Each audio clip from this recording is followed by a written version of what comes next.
entrega a Vieira, al portugués. Partey entre líneas en la frontal, en el balconcito del área. Se mete Odegaard. Se cuela Odegaard. Golazo de Odegaard. Golazo de Odegaard. Gol del Arsenal. Golazo de Odegaard. Lo repetimos hasta la saciedad, porque ha sido brutal el remate. Ha sido brutal para marcar el quinto tanto del partido. Arsenal 5, Nottingham Forest 0.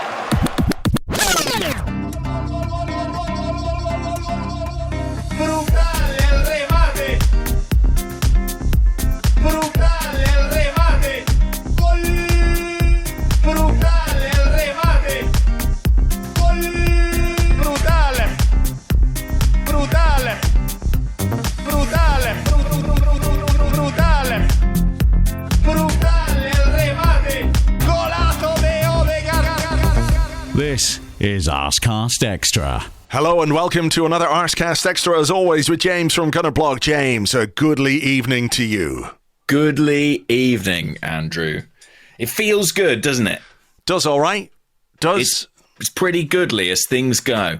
I have no complaints as to where we are, what we're doing, and how we've got there, and everything else. I should just say, though, at the start of this podcast, if there are loud noises, it is obviously because it's Halloween. Happy Halloween to you, James. Happy Halloween, guys. Yeah, the door has just gone downstairs. There's some little children coming around begging for sweets. That's what they do. And out the back, there are fireworks and bits of dynamite and all kinds of shit going on because, you know, Is that a thing? Fireworks? Yeah. Oh, here, yeah, for sure. For sure. We don't do Guy Fawkes night. We burn a figure of him, whereas well, there you go. Venerate him, I imagine. Yeah, but Halloween night, of course, is the night when we do all the fireworks and the bonfires and stuff like that. Halloween, being an Irish thing, of course, you guys have, the world has taken it over. Cultural, it's one of your cultural great exports. Exactly. It's, Guinness, Halloween, Irish pubs. We invented those as well. Yeah, that's true. Yeah. What a list. I know. What a country. What a nation. Unbelievable. So if there are interruptions or loud noises or explosions, that is what's going on behind me. So not much I can do about it. That's fine. Nothing could bring me down, Andrew. No amount of explosions. I think people have waited for this podcast. It's Monday evening. Yeah. And we should deliver. We should make this podcast as indulgent and celebratory as we possibly can. Well, I think that's something we're quite capable of doing. Much like Mikel Arteta's team were capable of resetting after he said, hey, we need a bit of a reset here. And they said, all right, let's do it. Hey, did it. Listen, I can't believe I've seen, there's been a good few headline puns around. I saw yours today, Reiss Lightning on the blog. I haven't seen anybody go for reset. It was the reset. My God. I know. I thought about crowbarring into the intro of my article and thought I can't quite justify it. But it was the reset. He told us what he was going to do. Damn it. That's unbelievable. I can't believe I overlooked that one because everybody was doing the old Admirable Nelson. Yeah, a lot of that around. Reiss Lightning, I enjoyed. I'm sure there were others. But Reiss's pieces in front of goal. Reiss's pieces. But, Mikel Arteta, I bet if we watch that press conference again, he says the team needs a reset. And I bet he winks after the Reiss. Yeah, or a reset. Reset, eh? Hey, huh? That's what Lewandowski. Man, well, he told us. I mean, should we do the halftime texts now and get that out of the way? Do you think? I don't know what you're talking about. What halftime texts? So Delete look, everything.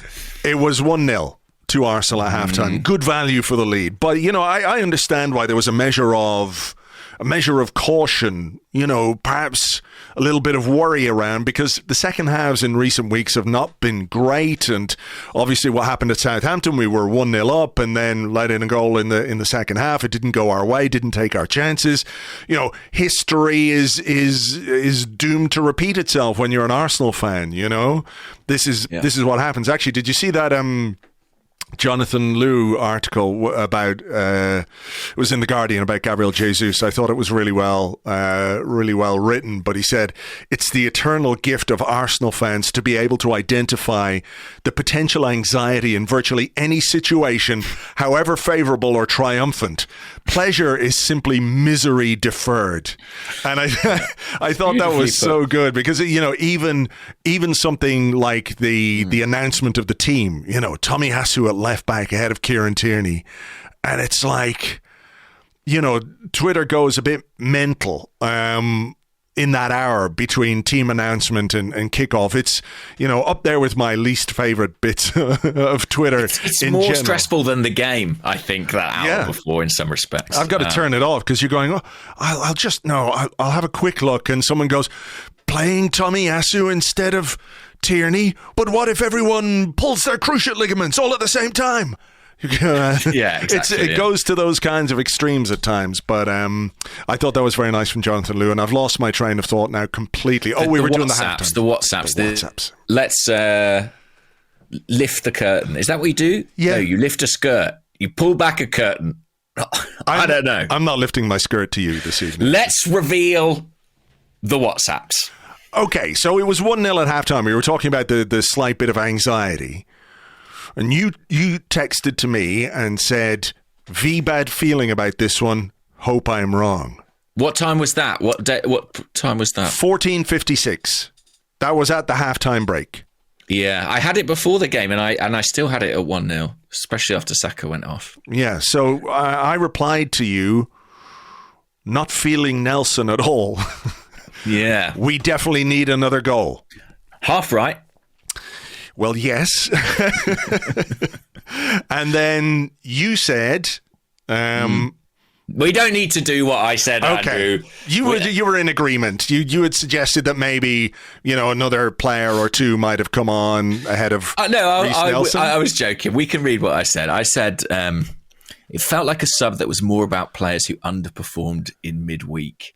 Would rather have seen Eddie or Vieira on. I mean, that is... What am I talking about? And then, minutes later, 10 minutes later... You replied saying, ignore me. Yeah.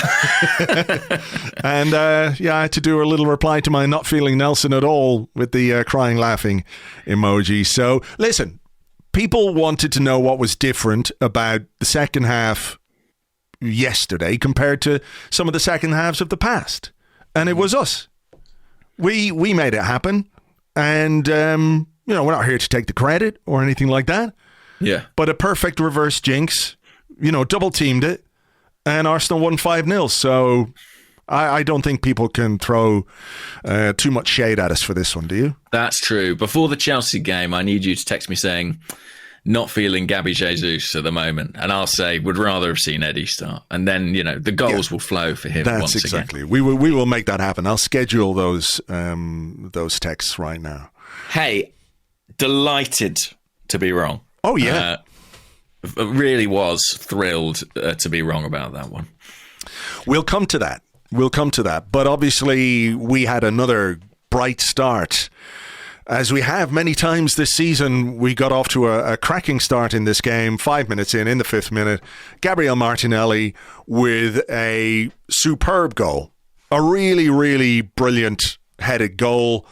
Made, you know, in some small part by the pass from Bukayo Saka, but mostly the drive and determination and bravery of Gabriel Martinelli, who actually, you know, when you see the move back again, he plays the pass out to Saka and then just charges into the box to get his head on it. I really enjoyed Match of the Day when Jermaine Genius was trying to explain how terrible it was. From the Forest point of view as a defensive mistake. And I think it was Mikel Antonio was with him and just basically said, yeah, this was actually a brilliant goal by Martinelli. You know, Forest, there wasn't a great deal they could do about it. Maybe the defender was a little bit static, but Martinelli had a, 10-yard, 15-yard run on him to get to that ball. And very brave, to put his head where boots are often flying and to power that beyond the goalkeeper. Yeah, it was a fantastic goal. Like you say, a sort of a 1-2 of sorts. And I thought as well, a really tidy piece of defending to regain possession from Tomiyasu, whose selection had been relatively controversial on social media before the game. And after that, it's just brilliant from Martinelli, brilliant from Saka. And the kind of goal, the kind of header that gives you sort of fuzzy memories of those early Martinelli goals in like the Carabao Cup and the Europa when he was playing as a centre forward and surprising us all with his ability to get on the end of stuff and head the ball. Just a really fantastic goal, and this kind of start that we needed. We came out the blocks flying, as we have done several times this season, and got the reward, and it settled a few nerves. I think there were a few nerves heading into this game among the Arsenal fans. It wasn't quite as raucous and joyous as it has been, pre-game thus far this season. Well, I mean, that's normal because there are going to be ups and downs in the season in terms of results and performances, and those things also affect the mood. So I don't think there's anything wrong with that. I just thought it was quite interesting when we were talking on Friday, Philippe Auclair on the Arsecast talking about Gabriel Martinelli being the best attacking header of the ball in the team, according to Nicholas Jover, the set-piece coach, and he pops up with a headed goal. So maybe we'll have to get Philippe back on to talk about somebody else being the best in the team at doing something, amazing. Who's the best at doing an overhead kick from 40 yards to win a game at Stamford Bridge? We'll discuss that with Philippe on Friday. There was another chance or two in that first half. Gabriel Jesus curling wide, Bukayo Saka playing him in, and Martinelli had one cleared off the line. But I suppose the story of the opening 20 minutes bar the goal was Bukayo Saka, and the fact that he took a kick and did not look right afterwards, and it took him a while to come off the pitch, but you could see pretty clearly that he wasn't comfortable at all. There were a couple of moments where he took the ball on the wing and played a pass with his right foot because I think hitting the ball with his left foot was just too painful. Yeah, it was interesting. Forest played a guy called Lodi at left back who hasn't started for them for a while. I think they've been playing Nico Williams, who's a right-footed player at left-back, the madmen. And they brought in Lodi, and to be honest, he was having a nightmare against Saka. Like, he really couldn't live with him, and the only way in which he could live with him was kicking him, and he did it inside the first minute. He went after him a couple more times in that half hour. And Saka was in real pain. Like, there were a couple of instances where he played a pass off his left foot and sort of visibly winced and felt it. And the crowd had that intake of breath as they saw that. And there was about 10 minutes with Gary O'Driscoll stood next to Mikel Arteta in the technical area, just watching Saka and trying to make an assessment. And Arteta you could see actually was getting a bit frustrated. I mean, obviously you're always filling in the gaps, but what it looked like to me was that Arteta was like, we need to make a decision here, one way or the other, because we've got a guy on the pitch who's not comfortable, and we need to know, is he staying on, is he not? And there was quite a lot of deliberation. I think eventually it sort of got to the point where Saka went down and they were like, right, well, that's that. He took a shot, actually. Was it the one where Martinelli was cleared off the line and the ball came back to him? He volleyed it over the bar and then just sort of limped a little bit and then sat down and made the decision. It is a difficult one, isn't it? Because when a player is as important as Bukayo Saka, there's this balance between, well, you want him on the pitch, but you also want to protect him. You also want to make sure that you don't exacerbate any potential problem that he has. And he was playing brilliantly. I mean, I can understand the temptation. And also with a kick, it wasn't like he pulled a hamstring. Sometimes with a kick, you can work through it or you can run it off. It's not unheard of at all. So I can see why there was that deliberation. But ultimately they had to make the change. And well, it won't surprise any listeners, given they know about my halftime text messages and yours, that I was surprised that it was Reiss Nelson that Mikel Arteta opted for out of the guys who were warming up. I was a little bit surprised as well. Fabio Vieira played there. He did have Marquinhos on the bench. I'm not sure that Eddie would have been the right sub in that context. But he's done it plenty, putting Eddie wide or... Yeah, or not on the right, though. Very rarely. Not on the right. Not on the right. No. So, before we move on, though, just to talk about, what came next, what do you make... I mean, I feel, and have done for a long time, and I'm sure I've said this on the pod with you before, that Bukayo Saka is a player who does not get sufficient protection from referees. And it's not that I think Bukayo Saka is so special that he should be protected more than anybody else, right? I do think that. Okay. But what I mean is that when he is fouled, I think he should get free kicks. The way that other players... seems like a reasonable point to make. I don't think that's, an outrageous thing to expect. That when a player is fouled, he gets free kicks. But I think that referees don't give Bukayo Saka enough free kicks. He was booked for diving last week, was it? He was... there was one in midweek, actually, in the Europa League where he went through and he was literally just tripped up and the referee played on. And last season in particular, I thought that he was getting the kind of physical treatment that comes from players knowing that they can go through the back of him, as Lodi did in the first minute. That's a yellow card. That is a yellow card, and there's no reason why that shouldn't be given a yellow card, even if it's the first minute of the game. This sort of convention that referees have, to go, get a free hit. Yeah, it's very early. I'm not going to book him for that. I might have a word with him, but I think that's a yellow card offense. And I think if a referee gives a yellow card for that in the first minute, it sets the tone for the way you have to play against Bukayo Saka. You've got to be, I don't know, this is a bit crazy, but, maybe honest, maybe a bit fair, maybe actually good at your job as a defender. Whereas when the referee lets that go, it tells the other defenders that they can just do what they want because they know, he's gotten away with one, so I'll get away with one. And the next guy will get away with one. And a lot of the fouls that Bukayo Saka receives are dangerous fouls because he's so good and so strong at receiving the ball that players come through the back of him. It's studs on the back of the ankle. It's trips. It's, it's physical kicks from behind, which can be very damaging. And I think, to be honest, I think we're lucky to have got this far without Bukayo Saka having suffered a relatively serious injury of some kind, simply because of the physical treatment that he gets. And this is an ongoing issue for me. Anyway, it's an ongoing issue where he does not get the required protection. The referees are there to uphold the laws of the game, for the game itself, but also for the protection of the players, and he doesn't get it, and it's fucking annoying now, and that's all I have to say on that. I agree, and I think that it seems to me that referees and officials, by and large, regard Saka with a bit of scepticism.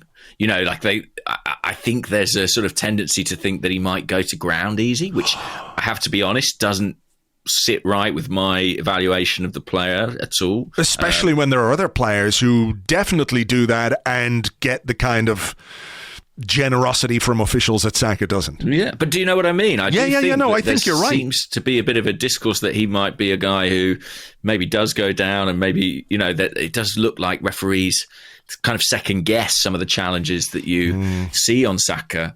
And it's interesting, isn't it? We've spent a lot of time, and I think as a fan base, we spent a lot of time dissecting and debating, is he being overplayed? Is there a risk of fatigue? I think the real danger has always been these kinds of challenges that he faces. And ultimately, it's one of those, I think, that's put him out of action. Hopefully not for long. Arsenal hope that this is a kick and not serious. I believe he was being assessed today. So fingers crossed for good news on that. That's all we can say. But I do think he needs more protection. And I have to say, I was in the press conference afterwards, and James Benge asked Mikel Arteta about that and said, do you think he gets enough protection from referees and from officials? And Arteta just said that's a question for them. And I can understand why he said that. I mean, to be honest, that's what he answers a lot of questions with. He's quite reticent to talk on a number of subjects at the present point in time.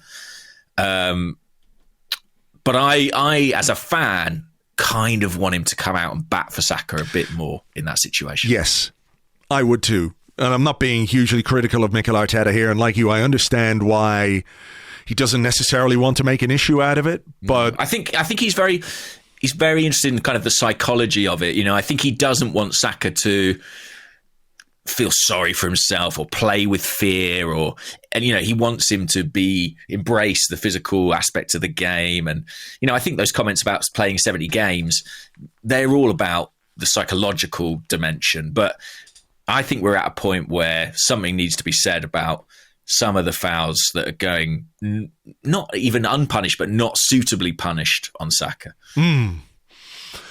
Yeah, look, unfortunately, it's a fact of life, something that we're going to have to live with now. But maybe it is something that, on the pitch, perhaps, we could make the referee more aware of. Like they can't be unaware of this happening to Saka, right? Whether it's something the manager can address, or maybe it's something that, during a game, the captain or someone like Granit Xhaka makes the referee a bit more aware of it. It's tricky though, isn't it? Because the more noise we make, the more fuss we kick up, and maybe this is in Arteta's thinking, the more it might have kind of inverse effect of the intention. Yeah, you know what these referees are like. But sure. Look, like you say, hopefully he's not too badly injured, and he's good for Chelsea at the weekend. I think you can safely rest him in midweek for FC Zurich. Please. So look, first half, I suppose the only other thing we should talk about is the fact that Ben White made a really great block after a mistake at the back from Gabriel, gave a chance to, like, the last person I wanted to see the ball being presented to is Jesse Lingard. But Ben White made a very, very good block. And maybe that just sort of contributed to the halftime anxiety a little bit. The fact that when it's only a 1-goal lead, something silly can get the opposition back into the game. Yeah, and I do think that the Saka injury, I mean, to be fair, Saliba makes a good block at the near post as well just before that. But I think the Saka injury contributed to a slight, what's the word? Kind of just deflation. Forest came back into the game a little bit, having it been very one-sided. And Arsenal, there was a bit of a funk, I think, after Saka went off. And I think with the crowd as well, there was, again, that slight anxiety, which we haven't seen a great deal or heard a great deal of at the Emirates Stadium this season. So that last 10-15 minutes of the first half, Arsenal were less dominant, looked a little bit more vulnerable, and that was a big error from Gabriel and a brilliant block from Ben White. But second half, our man Reiss Nelson, as we predicted confidently at the break to each other. Anyway, look, the second goal I think is a very, very pleasing goal to watch. Mm-hmm. Ramsdale bowls it out to Thomas Partey, who takes it on. Granit Xhaka. How many times do I have to say that the opposition are going to have to start paying attention to the way he makes runs? I mean, I hope they don't ever. Because the quality of the run that he makes there is really, really good. Ball comes back. First touch is really good as well to receive it on the run. I think, that aspect of his game is as good as it ever has been at Arsenal. Sometimes a clumsy touch from Granit Xhaka has resulted in danger, or a moment where he picks up a booking or maybe a red card or something. But it sticks to him like glue at the moment. But a great run, plays it to Jesus to Nelson. The drop of the shoulder to put the defender on his arse is really good. First shot saved. Whether it's kind or not, I don't think it really matters. He's there to whack home and to score. I think it's his first Premier League goal since he scored in that. Remember the 2-1 win over Liverpool? Yeah, behind closed doors. Yeah, empty stadium. I was there, of course. But, of course. I was there. One of the very, very, very few. And actually, I think it is a nice take. I know the first shot is saved, but there's a couple of men back on the line and he finds that top corner with his left foot. It's a really lovely goal. I think we spoke after the Southampton game, the goal we scored, it was Ramsdale into Partey. I mean, he is just such a gift to be able to chuck the ball out. And his forward passing, progressive passing on the day was really excellent. And that was a great example. And Nelson, I mean, you couldn't help but be delighted for him because he's an Arsenal boy, been with the club such a long time. And it must have been, I had a chat with Frimmy, Frimpon, the Arsenal social media guy at halftime. I saw him at halftime and he said, I just hope something comes off for Reiss because if one or two things come off for him, it would really improve his confidence. And he got that moment then, and we saw the dramatic effect it had on his game. Yeah, and look, the third goal, he's involved in that at the start because Forest are attacking and ball drops. And it's a nice touch from him, to get it under control just outside our box and to get the move going. Yeah, it's a really nice touch. Yeah, and from there, Xhaka, quick feed again to Martinelli. And then between Gabriel Jesus and Martin Odegaard, the sort of quick feed in the penalty box. I think the cross from Jesus is brilliant. I think it's really, really good. I don't know if he sees him, but he just puts it into the right kind of area, doesn't he?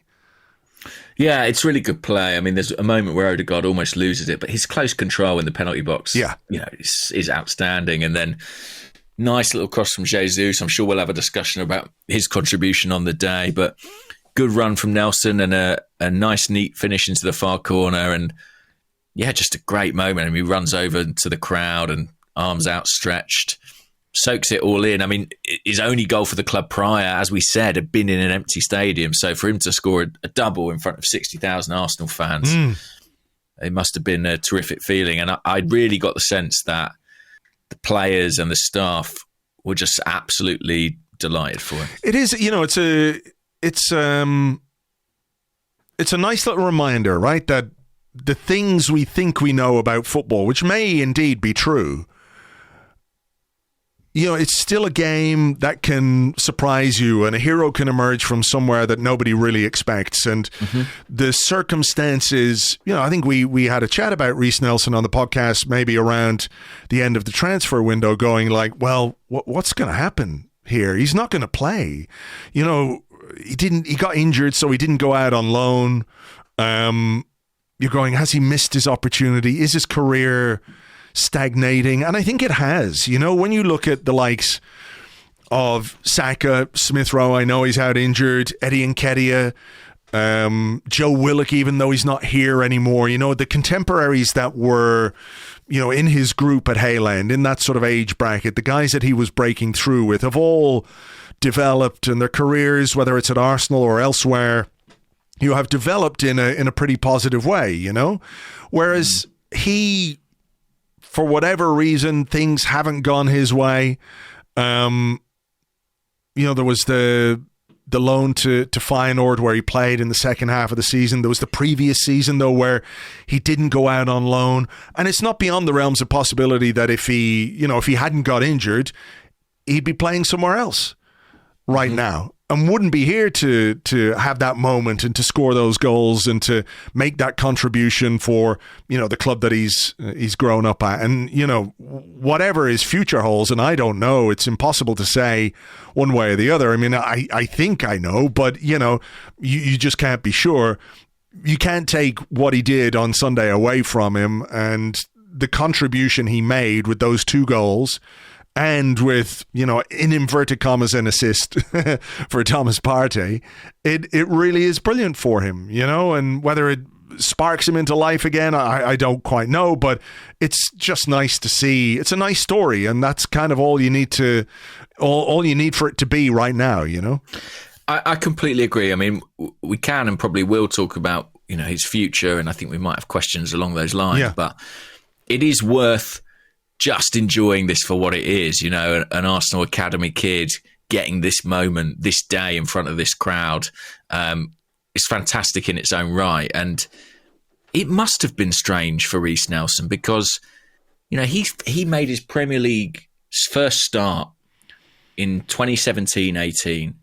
So 5 seasons ago, really. I think he was a 17-year-old at the time. He's 22, he'll be 23 before Christmas. And I think Emil Smith-Rowe is about 6-7 months younger than him.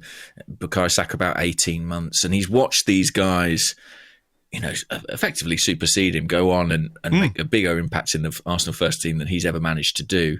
And he was once the absolute leading light of the academy. And not just the academy, but the England youth setup. I mean, Steve Cooper had Reiss Nelson in the England under-17s. He was the star of that team.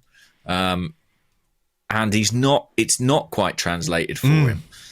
Jadon Sancho was his best mate growing up. And, they played together, England youth level, and Sancho's gone to United for the best part of 100 million. And Nelson has just struggled to find that groove and that consistency and that time without injury. But yeah, there was some, this summer it really did look from the outside as if he might be done at Arsenal. But from everything I hear, Arteta's faith in his talent has been quite consistent. There's not always been opportunities though. But I guess football can surprise you, and we shouldn't be too surprised. You think back to last season, I'd think probably many of us would have said Mohamed El Neni and Eddie Nketiah were dead buried at Arsenal. The way the end of the season pans out, they get chances, they get new contracts. I think Nelson's contract might well be up at the end of this season. I can't be 100% sure about that, but I think that may be the case. I think so, yeah. So who knows what the future holds for him? But this was a great day, and I guess Arsenal, it's that thing, you find a player a little bit. I mean, Arsenal have got this Europa League tie on Thursday, and I think Reiss Nelson will feel a lot better going into that game and has really showed himself as an option in that game than he did a couple of days ago. And that's helpful at a time when the squad's quite light, particularly in those wide attacking areas. For him to get a bit of confidence and feel a bit better about his game, for sure, is a really valuable thing. It can only be a positive thing, It can only be a positive thing. What the long-term effect of it is, we'll have to just wait and see. And I think it's way too early to start talking about, contracts or, anything like that. But Arteta's talked about him when he took over. He was in the team in the first few games. In his first 11 that he picked, he selected him over Pepe on that right wing. So, yeah, I mean, there is something there, and clearly there's always been a talent there. It's just whether or not you can make the step up and make the breakthrough, and that's the difficult part. And maybe this is a breakthrough moment for Reiss Nelson. Maybe it is. But look, you could see how much he loved it. You could see how much he enjoyed it. And, fair play to him. It's brilliant and unexpected. Sometimes that aspect of football where you go, well, who's going to get us a goal? Is Gabriel Jesus going to score today? No, it's going to be Reiss Nelson who'll score 2 goals. I thought it was quite funny, though. I did see the official fantasy football account ask, who were the 2 people who captained Reiss Nelson today? You captained them. This is the official one, and one of them is at Giant Cal Gunner, who tweeted at 3:45 p.m. He said, I had Reiss Nelson as my FPL captain today, honest. He said, actually hoping Arseblog did this, expecting to get 0 points because I'm trying to get as few points as possible in our league. I mean, I didn't even pick Reiss Nelson. I just pick injured players all the time. But, making Reiss Nelson your captain, then he comes on and scores 2 goals. Fair play. I mean, the other one must have been Reiss Nelson, to be honest. Who would have picked him? Fair play to Giant Cal Gunner for getting that right. But, yeah, a great moment. And I love that, image of him thumping the badge and taking the moment in. And credit to the manager. I mean, you do have to give credit to the manager. It's not a sub, I think, that many of us would have necessarily called or made. And, he absolutely got it right. And he's looking at these players every day. Maybe he saw something just this week in Nelson, a little bit of extra sharpness, a little bit of extra motivation. It paid off big time. Yeah, and like, you know, the kerfuffle over Tomiyasu versus Tierney in the starting lineup, I don't recall seeing too many people after the game saying you got that one wrong. I think Tomiyasu had a really good game. Me too. Me too. And he played the role in that very inverted way. I mean, I think he was popping up in central midfield areas, maybe more so than we've ever seen.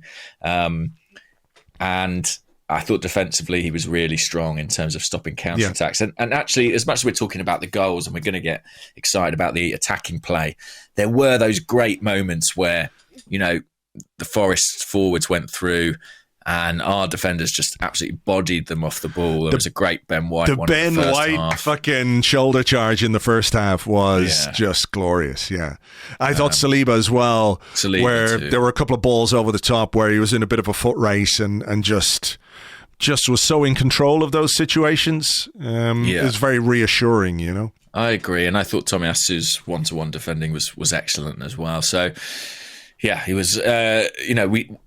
I think Forest would probably feel like their forwards were bullied a little bit too easily, but I was very glad to see our defenders being the ones doing the bullying.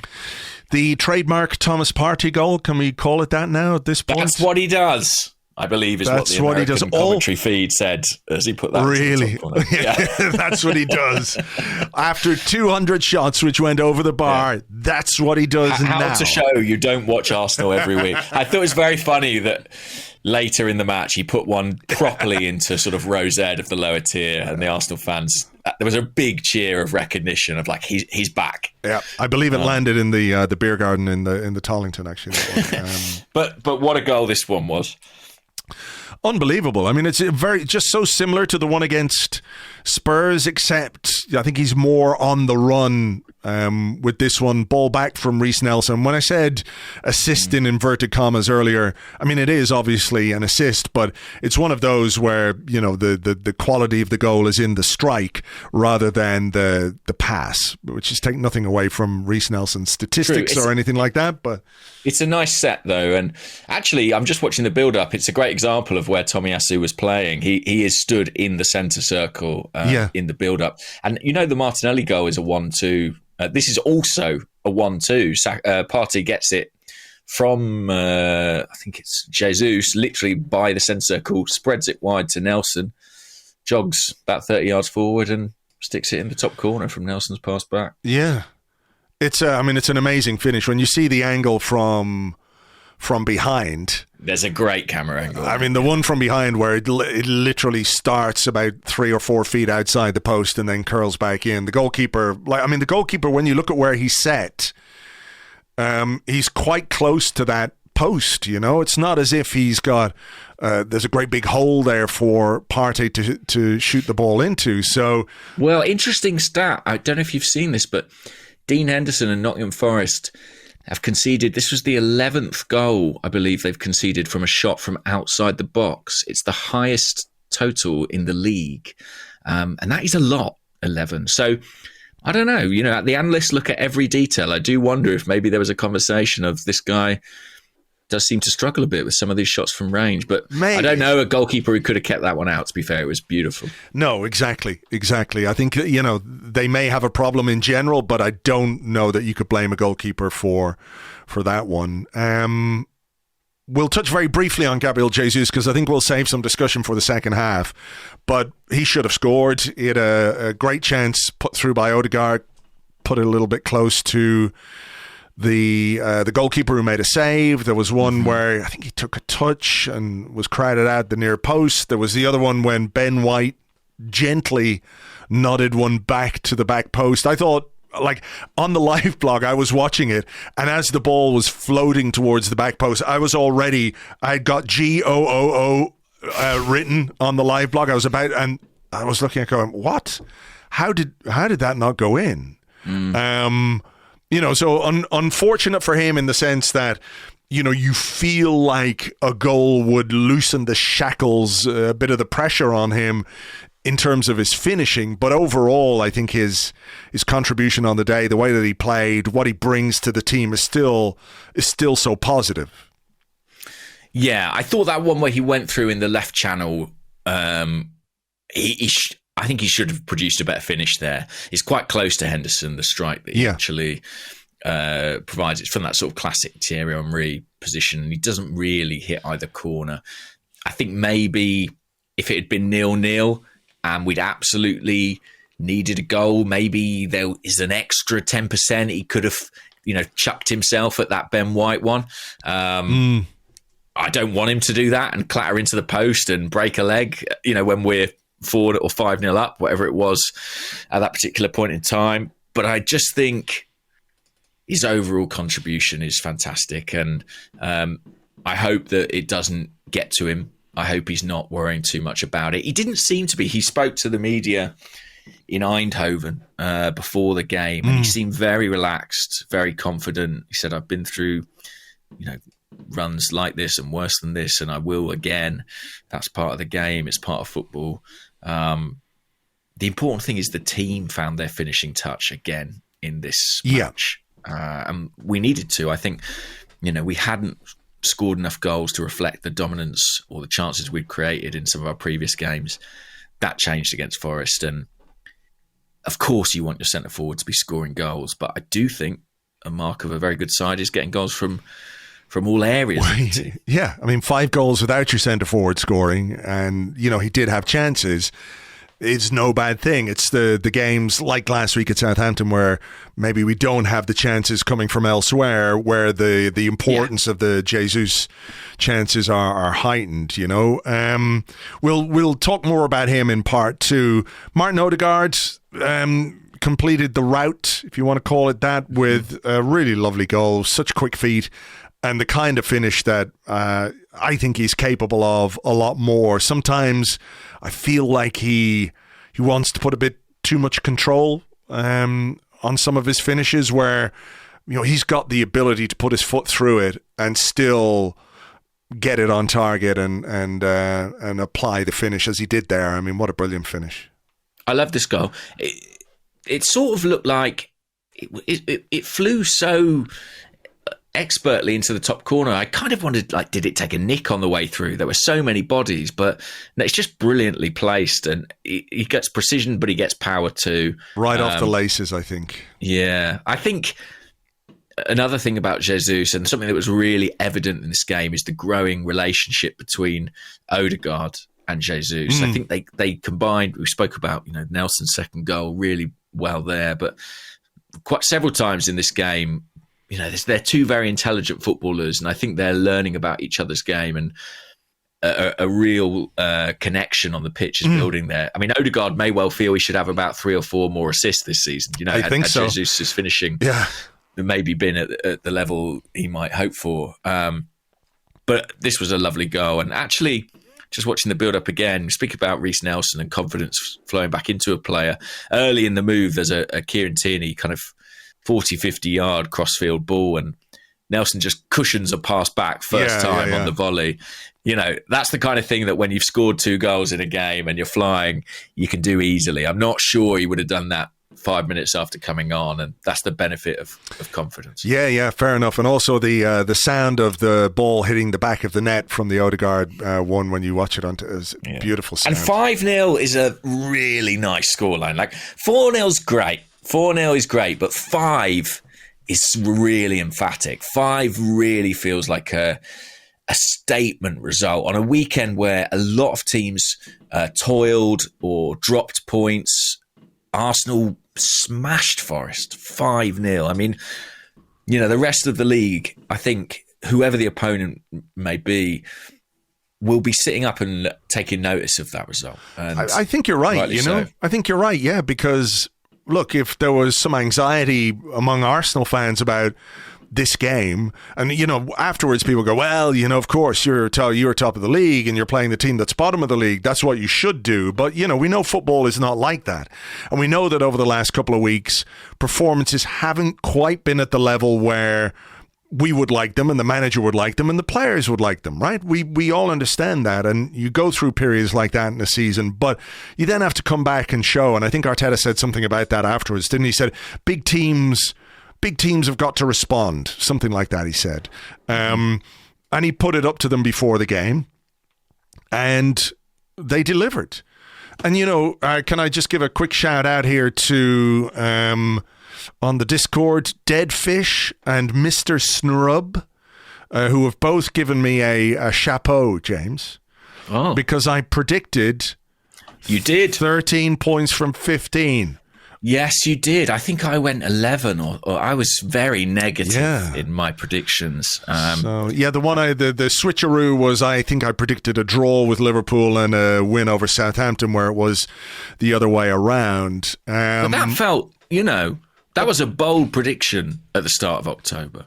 I guess it was, but I think what you have to acknowledge is that we are where we are, on merit, not by accident. October was hectic. 9 games from the 1st of October to the 30th of October.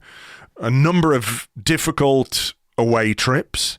And in Premier League, we've got 13 points from 15. From 9 games, we won 7, lost 1, and drew 1. I mean, as much as we develop, I think that this is where the Jonathan Liu article comes in again.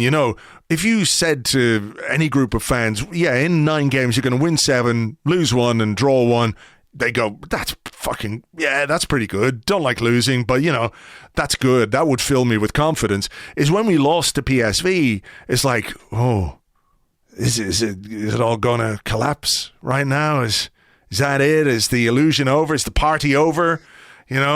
And I think that I understand why that's kind of ingrained in us. But I think when you get to the end of this little run, I know it's not the end of the run because we've got a game on Thursday, another game Sunday, etc. November's not much easier. No, it's not much easier. But like people were using October as a marker. Not just Arsenal people, not just us as fans, but I think externally. After we'd made that really good start to the season, people were saying, well, we'll find out about this Arsenal team in October. We'll find out what they're really made of. When they've got a North London derby, when they've got Liverpool, when they've got to go away in Norway, then go away in the Premier League, and then go away to Southampton, all of these kind of things. This is when we'll really find out about Arsenal. Well, they found out. Yeah. We have. I think Arsenal fans should be incredibly proud of the team's performance so far this season. They have exceeded all expectations. They've played some excellent football. The results have been outstanding. I think it's more than any of us hoped for, realistically. And so, it's fantastic to see. And there's a few weeks now until we break for the World Cup. Let's hope Arsenal can maintain that momentum until that time. But thus far, I really don't think we could have asked for any more than what we've got. And credit to the players, credit to the manager. I heard a few bits and pieces that he was in all or nothing, inspiring team talk form before this Forest game. Right. And the players responded. And what did he do? Did he dress up as Robin Hood and start calling them names? I think so. Yeah, I'm pretty sure that was it. I'm sure there were cartoons involved. Who knows? But they were pretty fired up for this one. Because I think it really stung them last season when they had those periods where they would lose 1 and it would kind of endure and it become 2 and become 3, and they all know that's, if they want to get where they want to go, that's not viable. It's not something they can continue to do. And they bounce back in a big way. And it's kind of everything we hope for from this game. It really restores a lot of belief and confidence for the players, for the fans, and sets up a really interesting couple of games this week. I mean, you say, if you'd say to a fan, you play 8 games or win 8 and lose 1 or whatever it might be, especially if you added, and that one is a Europa League group stage game that you don't necessarily need to win, it just leaves you needing a win against Zurich to top the group. We'd all take that deal, and we can go and do that on Thursday, hopefully, and then a fascinating game at Chelsea next weekend. And we go there with confidence and belief, and it's very exciting. Yeah, it sure is. It sure is. And we're top of the table, and we deserve to be there. And like you say, I think fans should be proud of the team and enjoy what we're doing right now, because a lot of it is just so good and so enjoyable and so much fun in terms of the kind of football we're playing. So I think that very nicely brings us to the end of part one. So we do have other discussions, other things to talk about. After celebrating all that, we will then play out the anxieties of the entire fan base in the questions in part. And now, neuroticism. We'll take a short break here, and we'll come back with your questions and more in part two right after this.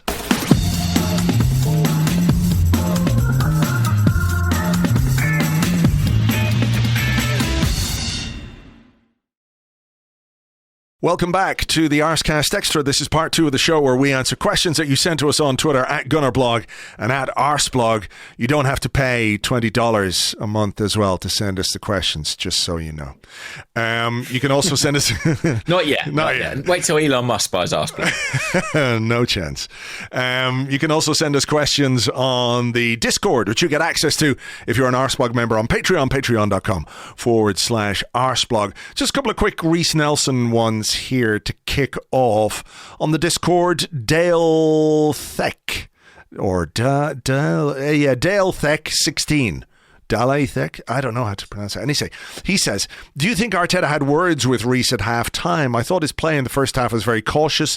He spent a lot of time quite wide and passed it backwards pretty much every time he received it. In the second half, he was cutting in more and getting into the danger areas. And Ratan Postuala says, good evening, gents. I was initially frustrated that Nelson chose to play it safe each time he got the ball, but in hindsight, I feel he was rightly instructed to get into the game without making mistakes that might dent his confidence. What are your thoughts on that? At the risk of repeating myself, I think Frimy probably called it right. I think he just needed something to come off for him, and he found a second gear. Maybe that was instruction, but I suspect it was just as likely the case of a player who maybe isn't feeling on top of the world, isn't feeling, absolutely his best, and is finding their way into the game and being a bit more cautious. I think that, to be honest, that characterises his time in the Arsenal first team a little bit more generally. If I think about the kind of player he was at academy level, he played with real flair and excitement and an element of showmanship in his game.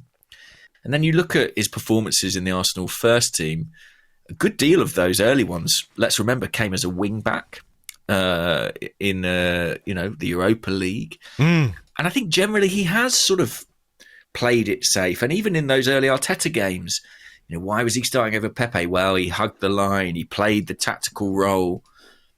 But this is a guy with massive individual talent. And I think once he got that first goal, we began to see him express that a bit more. And I think although Arteta has this reputation as a disciplinarian and it's all about the system, there is room for individual expression within that. I mean, look at a player like Gabriel Martinelli or Bukayo Saka. Gabriel Jesus, yeah. Exactly. Individual skills are a huge part of it. So it's about striking that balance. I think probably confidence was the main factor in that change. What do you think? Yeah, maybe. I think, the point about just feeling his way into the game a little bit is probably right, and with hindsight, when I said to you, I'm not really feeling Reiss Nelson, it was because I think there's a bit of a difference between the way Bukayo Saka plays as a left-footed player on the right versus Reiss Nelson. He seemed to be a bit more infield, didn't look to go outside the man, but I guess if he comes on, tries to beat the man on the outside a couple of times, messes that up, does it affect his confidence? Is that the instruction that he got, is basically, look, get yourself into the game, get to the pace of the game. This is his first Premier League appearance in 15 months thereabouts. The last time he played was that night at Brentford on the opening day of last season. So, if there was a measure of caution to his game, maybe that was sensible. you know? And once he's up to the speed, once he's feeling a little confident, gets a few touches, you know, is sort of scoping out his opponent a little bit here and there, then he did have the opportunity to, to express himself a bit. I don't think he necessarily did. I know he scored like 2 goals, but it wasn't, that he did what Saka does. When Saka picks up the ball and he'll take a couple of men on, he'll drive inside and make something happen. He was more on the end of stuff than being a facsimile of Saka.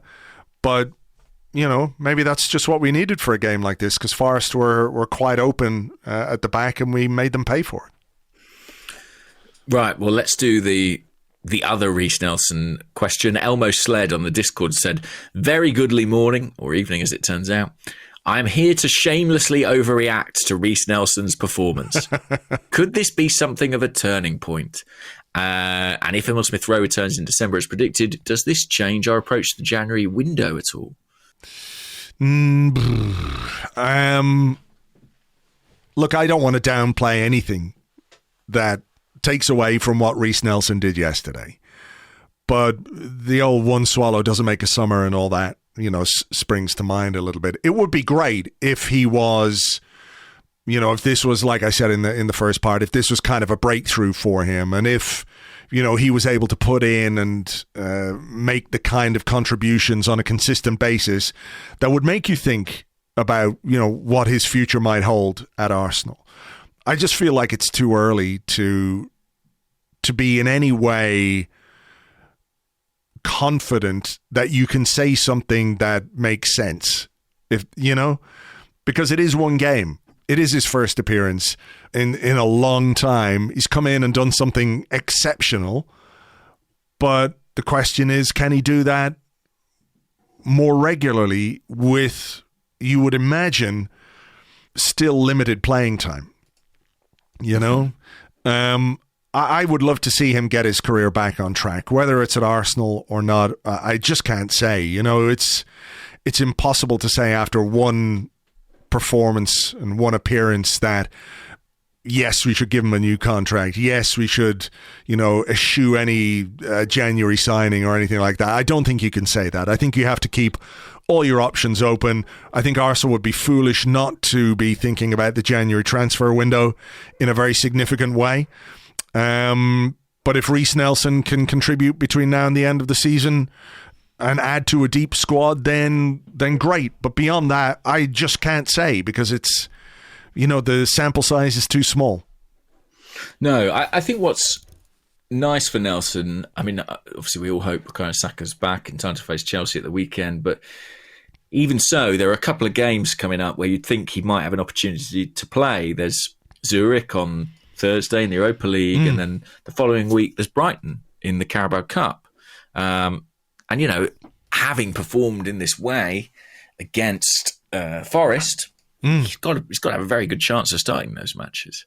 And they provide an opportunity for him to really build some momentum. It's unusual for a squad player to get that many minutes in the space of a couple of weeks. So, yeah, I hope he can build on this and go from strength to strength. Of course, it's too early to talk about resurrecting his Arsenal career, but there are cases of players who do take a little bit longer to break through, and I think he'll probably be looking at Eddie as an inspiration. I think it was a funny week to talk about Eddie in that regard, because I know a lot of people are really disappointed with his performance in Holland, but the way in which he came from seemingly nowhere to win an Arsenal contract will serve as provide some hope for Nelson, because they're kind of the same generation. But I don't think that this should dramatically impact Arsenal's transfer plans for the window in any way. And I think what Arsenal are doing, what Mikel Arteta is doing, what this team is doing, deserves support and backing in the market. Arsenal have got themselves into a fantastic position. This is a time to push on and improve the squad. Yeah, I think so. I did like this from QuickThinks_all thoughts on Twitter. Is at QuickThinks_AT. He said, is Reiss Nelson like a new signing? He might well be. And if he can play a role, all well and good. Is it my question? I think it might be. I think it is. Okay. There were some questions about Gabriel Jesus in the sense that, he didn't score and he's now gone X amount of games without scoring. But I think we've sort of talked about that in general terms anyway. But there are a couple here, if I can find them. Lombardo, there were a couple. I can't find the other one, but I did notice a couple of people ask this. Lombardo says, good evening. Jesus got angry with Tomiyasu 2 or 3 times for not playing the pass he wanted. Jesus is normally more motivational and not quick to have a go at players. Do you feel this is down to Tomiyasu not playing the role the same way as Zinchenko, or is Jesus just frustrated at the lack of goals? And there were a couple of questions like that, so I apologize. There was somebody else who asked a very similar question and I can't find it. So yeah. I think there is probably just a bit of frustration just creeping into the fringes of his game. I mean, I think had he got a couple of goals under his belt or even a goal, he probably would have come off in this match. And it felt to me quite pointed that he stayed on, almost as if they were looking to get him that goal. You could almost see it from some of his teammates, the way they were trying to tee him up for a chance. They took Saliba off, didn't they, with the yellow card in mind? Yeah, I mean, this was a game maybe more so than any other this season where Arteta used that second half and used his 5 subs to rest players. Guys like Saliba and Xhaka, who ordinarily would stay on the pitch, came off. White came off as well. And the fact Jesus was left on, I think, is telling. But crucially, he hasn't picked up that yellow card as yet. We were worried, weren't we, about him missing one of these big games with the suspension. But he's played Spurs, he's played Liverpool, and it looks like he's going to play Chelsea now, which is great. He makes this team so much better. I know we have talked about this already, but was it last season Mikel Arteta said to win this league or to be competitive in this league, you need to score 90 goals? Something like that, yeah. And I think Arsenal are on pace for that. I mean, I doubt they'll do it, but so far, that is the rate at which they're scoring goals, and that's a dramatic transformation. And I think so much of it is down to Jesus and what he provides. Only City have scored more goals than Arsenal in the Premier League. Yeah, our goal difference looks very, very healthy at this point in time. And this time last year, our goal difference were we still trying to figure out the positive? Maybe. It's possible because we had such a bad start, of course. Our goal difference this time last season after match week 14 was -3. And our goal difference now is +19. Yeah. I mean, that tells you a lot. And I think he's been a huge part of that. I do think there's a bit of frustration there. Just because he wants to score goals, he wants to be the match winner. He wants to take that responsibility on. And he probably knows he should have had a couple in this run. But this happens to all strikers, apart from the freaks like Haaland. You go through runs where you score goals and runs where you don't. And I don't doubt that if he stays fit, isn't suspended, chances will come and he will score goals in this team. I don't read anything in particular into his interaction with Tomiyasu on the field. I think he's just a man who's hungry and determined and wants to score goals. He definitely, it feels like he needs one now. There's a little bit of a weight on him because of the bit of a drought that he's going through. But like the contribution, the way he impacts the team as a whole, did he get 2 assists yesterday? Yeah, I think so. So if even though he's not scoring, his goal involvements are still really high. And he's just the kind of player who gives the opposition defenders a problem that we weren't able to cause teams last season for the most part. The reason we can play as high up the pitch as we do these days is a lot of it is down to him, or he plays a very big part in that, you know? So I don't think you can overlook that. You know, of course, I want him to score. I think he should do better with some of the chances that he gets. But, you know, there's still no real worry in my part that this is a significant problem. And like you pointed out, we scored 5 yesterday without him getting a goal. And that tells you that this is a team that is capable of scoring, and one that isn't necessarily reliant on simply one player. Yeah, and listen, I'm not necessarily comparing them as players, but Arsenal are trying to emulate Liverpool, really, in terms of building a team that can challenge Manchester City. And there was a period of time when Liverpool had Roberto Firmino leading the line, and he wasn't exactly a prolific goal scorer, but he did so much other stuff that facilitated Salah and Mane and made their team really function and click. And Jesus, his all-round game is just superb. I think he's been an excellent addition. I would have liked to have seen him score a couple more goals, don't get me wrong, but they'll come. They'll come. And yeah. To be fair, like I think if we go back to the start of the season, I don't think any of us were sat here predicting he's going to score 30 goals. I think we always knew this was a guy who, you know, probably will get you 15, might get you 20, but it was about the change, the dynamism he was going to bring to the attack. And whatever he scores this season, it's going to be a dramatic improvement on the strikers that we had last year. Just finally on this, the Chief, who's at Macho_Grande1, he says, would you start Jesus against Zurich on Thursday, nip the goal drought thing in the bud? Or are we in danger of doing a Ben White versus Brentford and creating a problem that doesn't really exist? Yeah. I don't think I would. I definitely would not. Yeah. Definitely would not. He's saving his goals for Chelsea. That's it. I can see him getting on. Just the way that Arteta has approached the Europa League so far. But I don't think I'd start him if I could possibly avoid it. No, look, I do feel sometimes the overplaying thing is a bit overplayed, if that makes sense. But I think it's a fan anxiety. I really think I think it is much more of a fan anxiety than an internal one for the players and the manager. Nevertheless, with Chelsea coming up on Sunday, you know, I would keep him very much in reserve for that one. And look, if the game against Zurich requires him, which I hope it doesn't, then fine. But beyond that, I'd be happier if he was, you know, rested for the 90 minutes ahead of Chelsea. Yeah, I'm with you there. Okay, here's a question from Scott Willis. Statsman _that_crab. Something I've been struggling with, Scott says, is when to start thinking seriously about a title challenge. My personal metric is when the odds hit 25%, which is a very on-brand thing for Scott to say. Do you guys have a threshold where you're at, now this is a thing?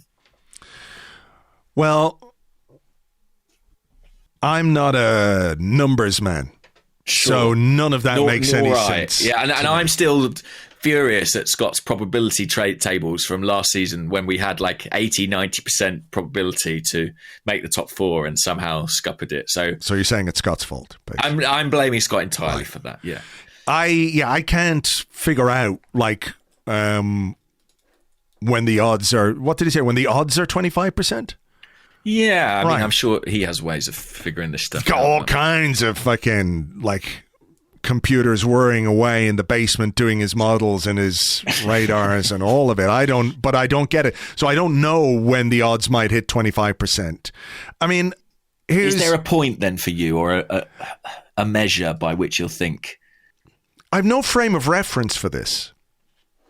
It's not like we've won a title before in our history. No, I don't mean it like that, but I don't remember ever thinking in the seasons where, you know, we were scrapping with Manchester United, like, are we in a title race or aren't we?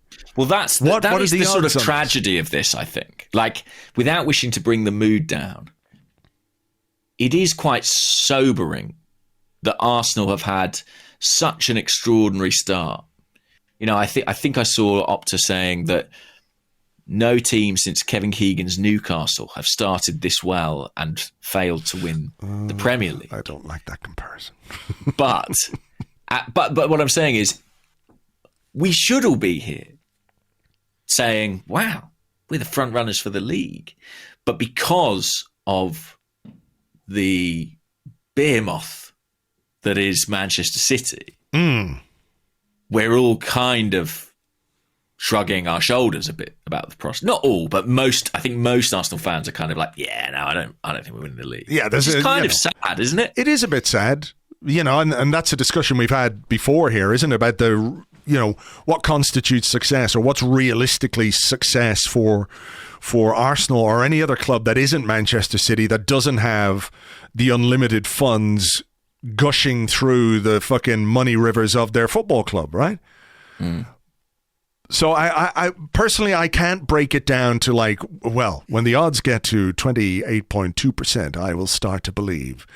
I'm just sort of there at the moment going, well, look, we're not where we are by accident, as I said in the first half. We're there on merit. We're playing well. We've got a good team that plays good football, that's got some character, that's got some resilience, that's got some mental strength, that doesn't overly apply the handbrake, etc., etc. And we've shown on our day that we're pretty much a match for everybody in this league. There's some tough tests to come, obviously. The games against Man City will be very, very interesting this season. I feel like we're overdue a win against them, to be honest. And my, predicto brain is going, yeah, we're definitely going to win the home game against Man City. But it's just a question of keeping it going. And look, can you allow yourself to dream? I think you kind of have to. You can be realistic, but still allow yourself to dream a little bit. That after, how many games is it? 12 games in the Premier League. We're top of the table, 31 points, 2 points ahead of Man City. But also, what are we? 9 points, 8 points ahead of Manchester United, who are in 5th. 10 ahead of Chelsea. 10 ahead of Chelsea. 15 ahead of Liverpool. So those are markers that I think can give you some confidence and assurance. But, we know this is going to be a weird season.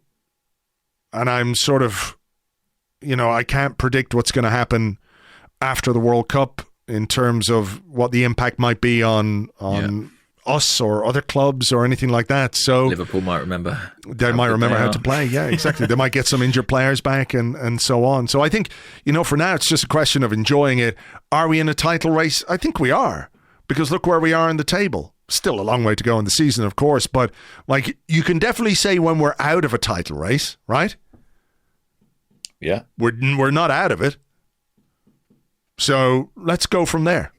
Schrodinger's title race. We're not out of it, but we're not in it. For me, I mean, how many games we played? 12. I sort of looked at that after the Forest game, and I was a little bit disappointed in a way. You were hoping 12. It was 37, were you? Yeah, kind of. Because I've sort of got the World Cup in mind as like a halfway stage, but actually it'll only be 14 league games at that point in time. That's not halfway. That's, what is it? Close to a third, really. Don't ask me. Ask Scott. He'd know. Scott would know. Scott's got the model for that. It's 14 of 38. There's 24 to go. So another 10. Don't start trying and work it out here. It's just not going to work. What I'm saying is there's another 10 league games in the second half of the season. So it's much more weight on the second half than the first. Yeah. Which is annoying because the first's been really fun and really good. Well, maybe the second will also be really good and really fun. Yeah, listen, I think my personal measure will be if we get to within 10 games of the end of the season, 28 games, and we're within 5 points of the leaders, then I think at that point, anything's possible. Anything is possible over 10 games. Okay. But we've only played 12 this season. Right. So, yeah, there's a long way to go before I'm looking at that Premier League trophy rather than a place in the top 4. But that's just personal. And if you're a believer, all power to you at this point in time. Yes. Enjoy it. Okay. Here is a question. A couple of these from the Discord. Genghis Khan said, do you think Tierney's future at Arsenal is coming into serious doubt? Stephen Kelly said, is something strange going on with Tierney? Cedric was subbed on at left back before him. Didge says, Cedric coming on before Tierney at left back was an interesting choice, just for match fitness or something more to it? I think Tomiyasu starting ahead of Tierney is much more significant than Cedric coming on before him. I really think that was about fitness for a player who hasn't played a minute, I think, in the Premier League thus far. At all. Right, at all. And had been on record, I think had spoken publicly, maybe with ESPN, about being a bit disappointed about that. I also saw Cedric after the game with his agent and with his family. He had his family there. And so that made me think, did he know? Do you know what I mean? Like, was this planned that he was likely to get some minutes in this game, maybe with a view to being involved on Thursday? I mean, we had a question from DJC along similar lines saying how much should we worry about Tierney? He was the first Arsenal player down the tunnel at full-time yesterday, long before the rest, and did not look happy. It may be that Cedric's pre-planned introduction, much as it was, not a slight to Tierney, he may not have been thrilled about that.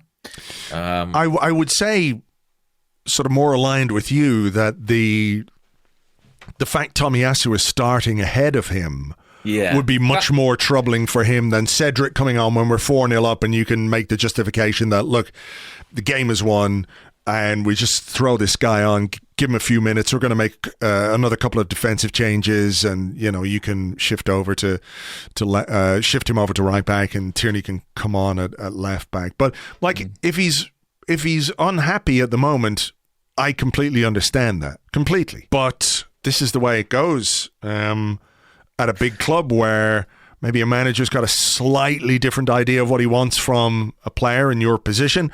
The other thing that occurred to me, and I could be completely wrong here as well, is the fact that Zinchenko is injured. And Tierney has had an injury record that hasn't stood up to a great deal of scrutiny either. And maybe it is a question of just being a little bit cautious with his left-back options at times. Tierney played on Thursday against PSV, is likely to play again on Thursday against Zurich.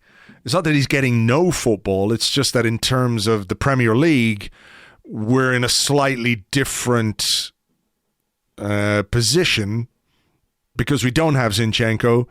And maybe there's an element of protecting Tierney in the decision-making. Yeah, I think that's fair.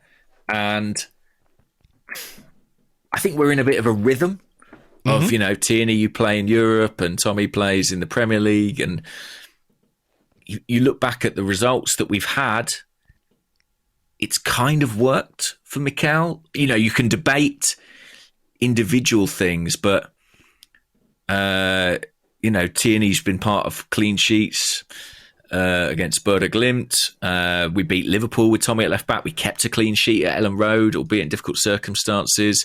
The two defences, Europa League and Premier League, have sort of kind of functioned all right.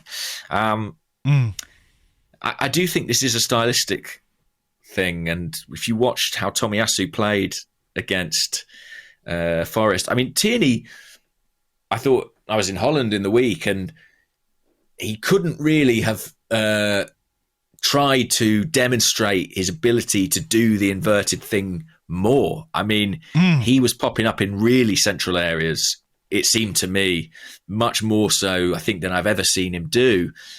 There's clearly, it's not like he's saying, I can't do it, I won't do it. He's trying to fit the mould of what Arteta wants from a left back. Sure. I just think Tomiyasu is probably slightly better suited to it at this point in time.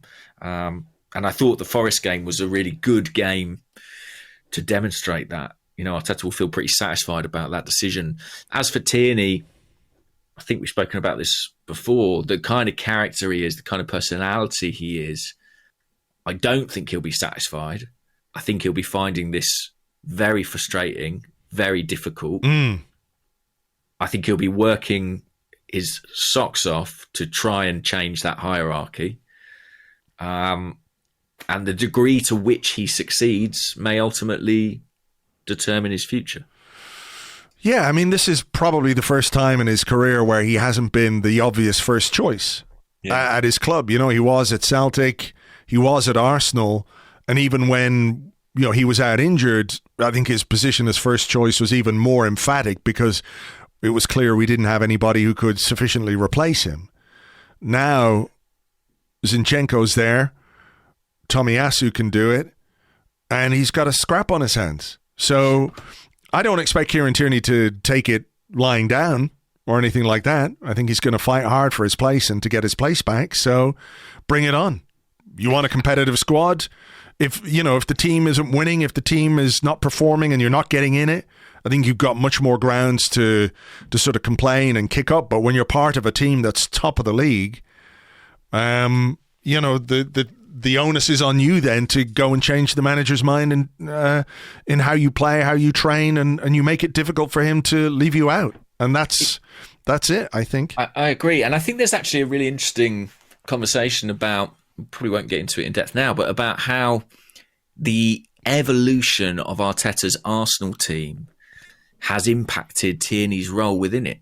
So if you go back to the beginning, we were setting up with 3 centre-halves and Tierney as that left-sided centre-back in a 3, and he had a very important role in the team in that shape.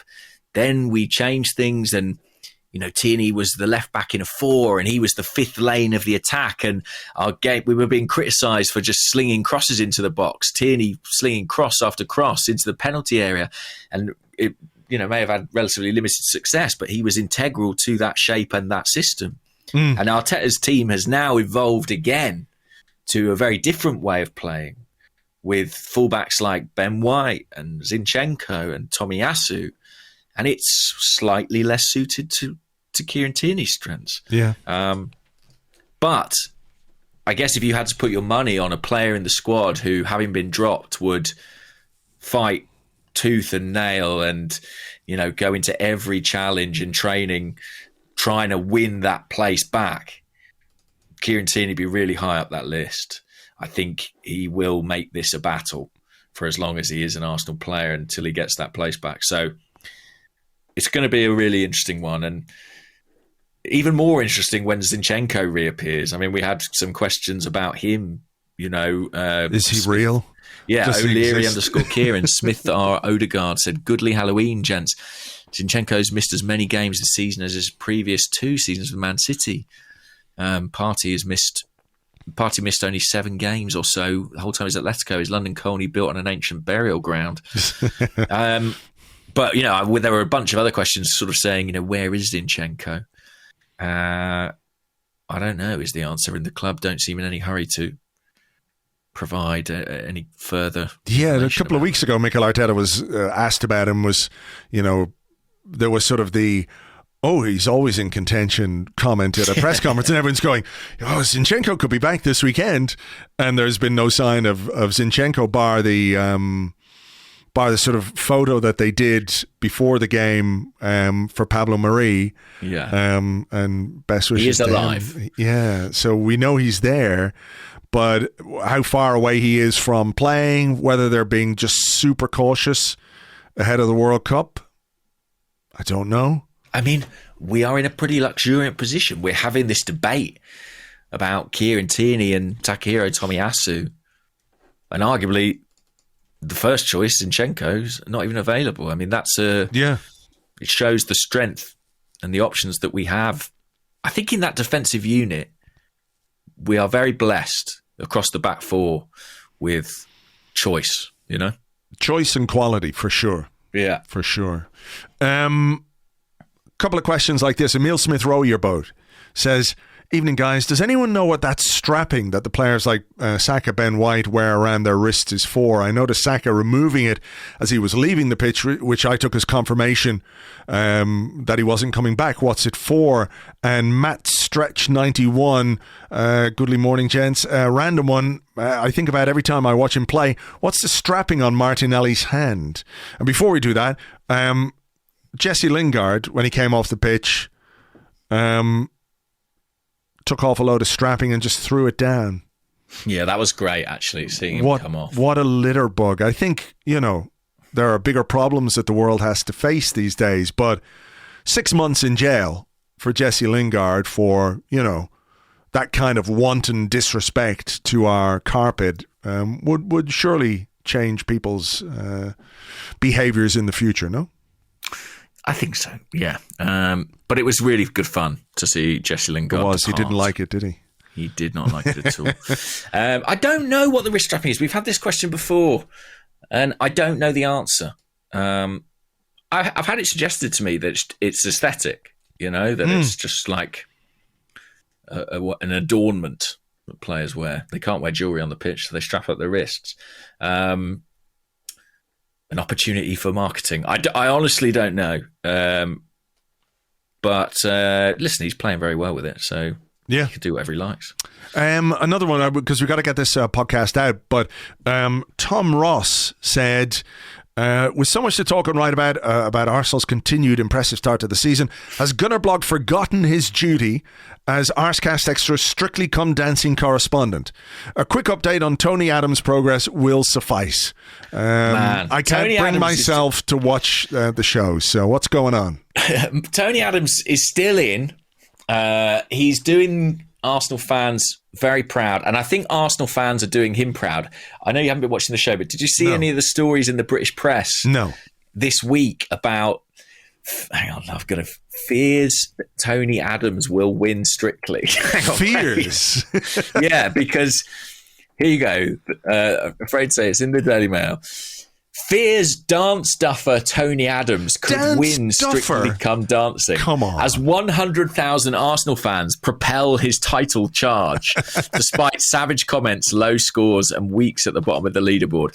So as far as I understand it, the scoring system, it's partly the judges, and then the other half of it is audience vote. And Tony, despite getting quite poor scores from the judges week in, week out, has been doing very well in the audience vote. And apparently a Facebook group called She Wore a Yellow Ribbon, the Arsenal, have organised a social media campaign across social media platforms to win votes for Tony Adams. Basically, you know how Arsenal digitally can just win any poll. They are effectively rigging Strictly Come Dancing in Tony Adams' favour at the present time. But I think it's not just that. I do think he's really resonating with people. The show is, ostensibly about people who aren't dancers learning to dance. And unfortunately what happens is that a lot of time you get people on there who are, pop stars or background in musical theatre, people who basically can already dance. And it's great to watch someone excel. But it's very charming to watch someone who maybe isn't the most naturally talented or coordinated person be humble and learn and be prepared to fail and try hard and get better and basically do their best on national television. And Tony comes across as a very humble, winning personality. And I think the nation is taking to him. And actually his dance this weekend, he did a quick step dressed as Lucifer, the devil, because it was a Halloween themed episode, and he scored really well from the judges. He got I think 7 and 8 out of 10. The hee haw donkey chants have subsided, and he's showing he has got good feet for a big man. So yeah, he's doing very well, and long may it continue. Let's hope the Arsenal fans keep voting for him. Well, it's not as if there is no precedent for Arsenal Twitter and the Arsenal online fan base skewing polls massively in our favour. So, well done everyone who's doing that. Keep it up, and it'd be amazing if Tony could win it. So, right, I think that's probably that. For this one, we've got to get it out, and people have been waiting all day for the podcast. So thank you for bearing with us. Thanks for your patience. We should be back to normal next week, I think. I think so. Yeah. Okay, cool. All right. Well, look, it's a busy week. Zurich on Thursday, Chelsea coming up at the weekend. Plenty to talk about on the side and everything else. For now, though, we'll leave it there. Thank you so much, as always, for listening, and we will catch you on the next one. Bye-bye.